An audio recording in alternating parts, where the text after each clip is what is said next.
আসসালামু আলাইকুম প্রিয় বন্ধুরা, কেমন আছেন? আমি কিছু আম গাছের চারা নেওয়ার জন্য আসছিলাম এখানে।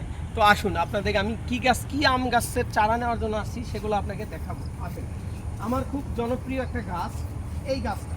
এই আমগুলো দেখতে অনেক সুন্দর হয়। এর আগে নার্সারিতে আসছিলাম, আমি আসার পরে নার্সারির যে মালিক তিনি আমাকে একটা আম খাওয়াইছিল, অনেক মিষ্টি, অনেক সুস্বাদু, অনেক মিষ্টি। তখন আমি বলছিলাম যে ভাই আমার এই ধরনের কিছু গাছের দরকার। উনি বলছিল ভাই এই ধরনের গাছ যদি আপনারা সংগ্রহ করতে চান তাহলে বৃষ্টি বাদ দিয়ে অন্য সময় আসবেন, আপনাদেরকে আমি কিছু গাছ দেব।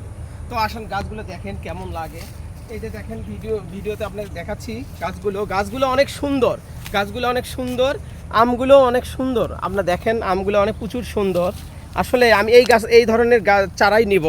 তারপরে এই যে আপনাদের ছোট ছোট চারাগুলো দেখতে পাচ্ছেন, এগুলো হচ্ছে এই আমেরই চারা। এটা হচ্ছে আপনার গাজীপুর জেলার কালিয়াকৈর থানার সিনাবহ এলাকা। আমি এর আগেও একবার এসেছিলাম এই নার্সারিতে এই গাছগুলো নেওয়ার জন্য। তারপরে এখানে অনেক ধরনের আম আছে, আপনাদের দেখাচ্ছি। অনেক ধরনের অনেক জনপ্রিয় কিছু আম আছে। গাছগুলো দেখতে যা সুন্দর, এই চারাগুলো আপনারা নিতে পারবেন। আমি আজকে 2-3টে চারা নিয়ে যাব। আমার খুব নিয়ত আছে যে এই ধরনের আমের চারা আমি নেব, আমার বাসার ছাদে লাগাবো। তো বন্ধুরা, কেমন লাগতেছে আপনাদের এই আমের গাছগুলো? আসেন বন্ধুরা, আরেক ধরনের গাছ আপনাদের আমি দেখাচ্ছি। এই গাছটা অনেক বড় হয়ে গেছে। তারপরও আমি এই ধরনের আমি নেওয়ার খুব শখ ছিল, কয়েকবারই এসেছি গাছ নেওয়ার জন্য, কিন্তু আমি পারি নাই। এই যে সুপারি গাছগুলো দেখতে পাচ্ছেন অনেক সুন্দর, এই সুপারি গাছগুলো আসলেই দারুণ। আবার ওই পাশে দেখতে চান লেবু গাছ, এই লেবু গাছগুলো অনেক সুন্দর। আসেন আমার সাথে আসেন, এই দেখেন কত সুন্দর আম। এই আমগুলো আসলে ভাই অনেক ফেভারিট, অনেক ভালো লাগে আমগুলো, অনেক মিষ্টিও হয় আমগুলো। আমি এই ধরনের গাছ আমি অনেক খুঁজেছি, অনেক জায়গায় পাইনি, তো এখানে আমি গাছগুলো পেয়েছি। গাছগুলো আপনাদের কেমন লাগতেছে অবশ্যই কমেন্টস করে জানাবেন এবং পাশে থাকবেন। আপনাদের আরও অনেক কিছু গাছ আমি আজকে দেখাবো। তো বন্ধুরা চলেন গাছগুলো আমার ব্লগের মাধ্যমে আপনারা দেখতে থাকেন। তারপরে দেখেন ভাই ফুলের গাছ আপনাদের দেখাই। এটা হচ্ছে সাদা গোলাপের সাদা জবার গাছ। দেখেন গাছগুলো কেমন, অনেক সুন্দর না? আসলে গাছগুলো অনেক সুন্দর। এই সাদা জবা আমি একটা নেব। আসেন বন্ধুরা, একটা গাছ দেখেন,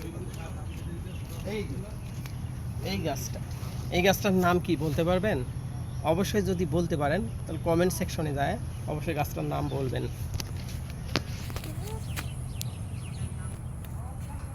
আমি তারপরে আপনাদের আরেকটা গাছ দেখাবো। আসেন গাছটা দেখা হোক। এই যে এদিকে আসেন। আমাদের দেশে অনেক সময় অনেকে বলে যে মালটা হয় না, আসলে মালটা হয়, হয়তোবা ওই ধরনের মিষ্টি হয় না মালটাটা। এই যে কাছে আসলেই দেখতে পারবেন এই যে মালটাগুলো, এই ধরনের মালটা হয় আমাদের দেশে। মিষ্টি হয় না বলতে না, মিষ্টি হয়, মিষ্টি অনেক হয়। মিষ্টি হয়ে আমরা জানি না, যে অনেকে বলে যে মিষ্টি হয় না, আসলে এইগুলো মিষ্টি হয়, অতটা মিষ্টি হয় না। তারপরেও যেতটুকু মিষ্টি হয় অনেক ভালো। এই গাছগুলো অনেক সুন্দর লাগতেছে না? আরও অনেক ফলের গাছ এখানে আছে, আমি আপনাদের দেখানোর চেষ্টা করতেছি। এরপরে আপনাদের দেখাবো আমি ওই দিকে দেখতে পাচ্ছেন অনেক দূরে ওই যে আম গাছের চারাগুলো, এগুলো দেখাবো। আসেন আমার সাথে আসেন, আসলে এই আম গাছের চারাগুলো দেখতে পারবেন। এই আমের গাছের চারাগুলো কিন্তু অনেক দাম কমে পাওয়া যায় এখানে। তারপর গাছগুলো এখন বলতেছে যে আমের গাছ শেষ হয়ে গেছে ওদের কাছে, যেগুলো আছে এগুলো থেকে আপনারা নিতে পারবেন। তাই আমরা আসলাম। এই দেখেন কত সুন্দর আম না? এই যে দেখেন আমগুলো অনেক সুন্দর, কিন্তু আসেন কাছে আসেন। এই যে এই দেখতে পাচ্ছেন আমগুলো আসলে খুবই সুন্দর আম, গাছগুলো অনেক সুন্দর। আমি আমার মেয়ে বাচ্চা আর আমার ওয়াইফকে নিয়ে আসছিলাম এখানে এই গাছগুলো কেনার জন্য। তো গাছগুলো দেখে তাদের অনেক পছন্দ হয়েছে, তারা গাছগুলো নিতে যাচ্ছে। তো আমি চিন্তা করতেছি গাছগুলো নেব, কিসে করে নেব? এখান থেকে তো আমার নিতে হলে আমার গাড়িতে হবে না, হয়তো আমার অন্য কোনো গাড়িতে নিতে হবে। তো প্রিয় বন্ধুরা, আজকের ব্লগটা আমার এই পর্যন্তই। কেমন লাগলো আপনাদের অবশ্যই কমেন্টস করে জানাবেন এবং পাশেই থাকবেন। সবাইকে জানাচ্ছি অনেক অনেক ভালোবাসা।